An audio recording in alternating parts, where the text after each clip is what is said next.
Assalomu alaykum hurmatli kuzatuvchilar. Bugun sizlar bilan birinchi darsimizda ingliz tili alifbosi haqida suhbatlashamiz.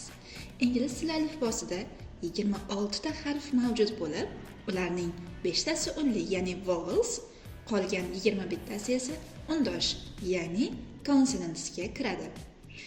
Unli tovushlarga a, e, I, o, u tovushlari kirsa, undosh, ya'ni consonantsga B, C, D, F, G, H, J, K, L, M, N, P, Q, R, S, T, V, W, X, Y, Z tovushlari kiradi.